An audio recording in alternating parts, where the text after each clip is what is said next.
Hello guys, welcome to our channel. নতুন একটা ভ্লগে সবাইকে অনেক অনেক স্বাগত। আজ আবারও অনেক দিন পরে আমি চলে যাচ্ছিলাম কিট্টুর সাথে দেখা করতে। অ্যাকচুয়ালি আমার সানডেতে একাডেমিক ক্লাস থাকে, আর তারপরে আমি কিট্টুর সাথে দেখা করে দেন বাড়ি ফিরি। আমার ক্লাস যেহেতু বিধাননগরে, তাই জন্য আমি শিয়ালদা থেকে ট্রেনে উঠে একটা স্টেশন পরেই কিন্তু ক্লাসে চলে যাই।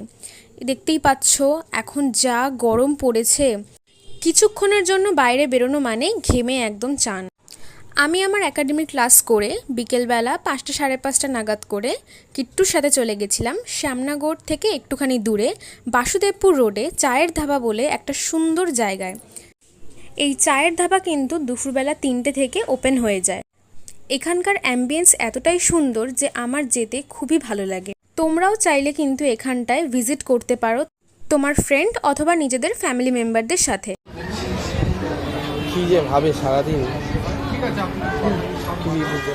আমি সেদিনকে কিট্টুর ওপর রেগে গেছিলাম বলে আমাকে হাসানোর চেষ্টা করছিল এসব কথা বলে। এরপর কিট্টু ওর জন্য আর আমার জন্য একটা আইসক্রিম আর একটা ব্লু লাগুন অর্ডার দিয়েছিল। দুটোই খুব টেস্টফুল ছিল। ম্যাডাম এখন ফোন দেখছে।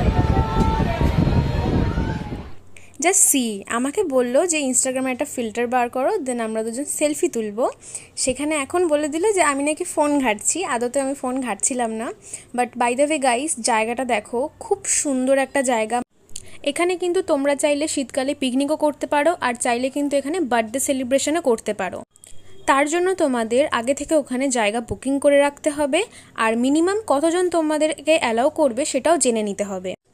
এরপর আমি ওখান থেকে ফেরবার জন্য বেরিয়ে আসি, কারণ আমার বাড়িটা অনেকটাই দূর, কিন্তু ওর বাড়িটা অনেকটাই কাছে সেখান থেকে। তাই আমি আর ও দুজনে মিলে বাইকে করে ওখান থেকে বেরিয়ে আসি। ফিরে আসার সময় মনটা একটু খারাপ হলেও এই পুচকি বাচ্চাটাকে দেখে মনটা ভালো হয়ে গেছে। সবাইকে অনেক ভালোবাসা আর থ্যাংক ইউ সো মাচ এতটা সাপোর্ট দেওয়ার জন্য। আমাদের সাথে নেক্সট একটা ব্লগে দেখা হচ্ছে খুব শিগগিরই। ততক্ষণের জন্য টাটা।